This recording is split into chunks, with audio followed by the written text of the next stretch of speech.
अखिलेश जी, ये absolute ground politics के तैयार हो जाते हैं ऐसी हर घटना पर। एफआईआर हो गई, मुकदमा दर्ज हो गया, कार्रवाई हो गई, अखिलेश यादव प्रेस कॉन्फ्रेंस करने बैठ गए। गरिमा जी देखिए, सुव्यवस्थित कानून व्यवस्था अगर आप किसी भी सरकार को बनाए रखना है तो त्वरित, निष्पक्ष और पारदर्शी कार्रवाई करनी होगी प्रशासन को। लेकिन ये जो बीजेपी की सरकार है, ये पहले अपना पराया और ध्रुवीकरण की परीक्षण करती है, फिर कार्रवाई करती है। और जहां पे त्वरित, पारदर्शी और निष्पक्ष कार्रवाई नहीं होगी, वहां रोष व्याप्त होगा। बीजेपी यही चाहती है, अपने कुछ मामलों में वो तौलती है, देखती है कि इसका हम किस तरह से ध्रुवीकरण करा के फायदा उठा सकते हैं। एक नहीं, कई उदाहरण बता सकता हूं मैं। अभी मेरे जनपद में भी एक घटना हुई थी 2023 में, उसमें भी 5-6 लोग मर भी गए थे। उसमें भी किस तरह से कटु बयान आए थे, बीजेपी के नेताओं का ध्रुवीकरण करने का प्रयास किया।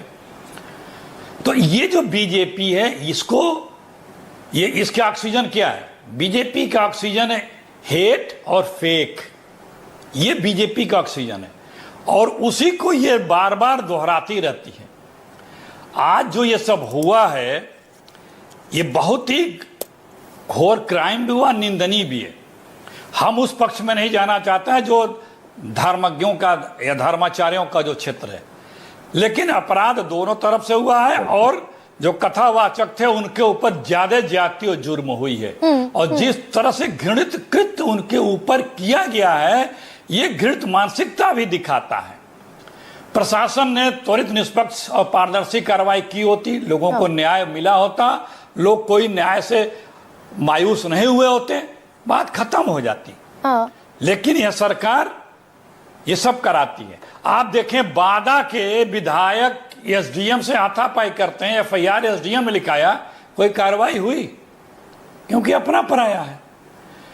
झांसी में ट्रेन में यात्री को एक विधायक पिटवा दे रहे हैं, कुछ हुआ? कुछ नहीं हुआ, क्योंकि ये बीजेपी के लोग अपने आप को कानून के ऊपर समझते हैं। और यही यहां भी चल रहा है। एक मजेदार बात और है, दो पक्षों में ये बात हुई, बीजेपी एक पक्षकार क्यों बन रही है, उसकी सरकार एक पक्षकार क्यों बन रही है? तुम पारदर्शी कार्रवाई की बात क्यों नहीं कर रहे हो? किसी को डिफेंड और किसी को दोषी क्यों तुम करार दे रहे हो? तुम्हारी सरकार है, निष्पक्ष कार्रवाई करो, आश्वासन दो, लोगों का अपने कर्तव्यों से, अपने क्रियाकलापों से विश्वास जीतो कि लोगों को आक्रोशित ना होना पड़े। ये क्यों नहीं करती है? आप ये कह रहे हैं कि बीजेपी ने 10% ऑप्ट कर लिया और 90% को छोड़ दिया, अपने ही पांव पर कुल्हाड़ी मार ली।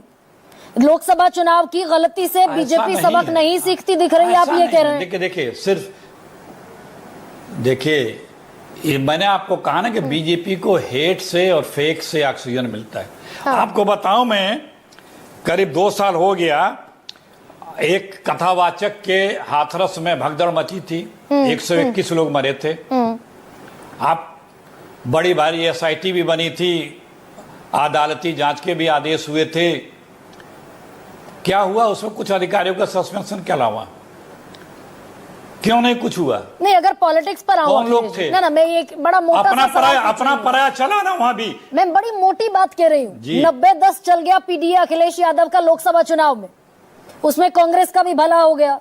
तो बीजेपी, आप ये कह रहे हैं कि उससे ना सीखती दिख रही है, 90% को खारिज करके 10% ऑप्ट कर रही है। देखिए, आरोप लगाना बड़ा आसान है। जब अखिलेश यादव की या गैर भाजपा सरकार की सरकार होती है और कहीं भी कानून व्यवस्था फेल्योर होती है, इस तरह की दुर्घटनाएं और बड़ी घटनाएं होती हैं, तो सारे चैनल अखिलेश यादव की फोटो लगा के कहते हैं, अखिलेश यादव जवाब दो, अखिलेश यादव जवाब दो। ये क्यों हो रहा है? ऐसे जूम करके आता है फोटो, ऐसे आता है सुई सुई मिसाइल की तरह से, और जवाब दो, जवाब दो।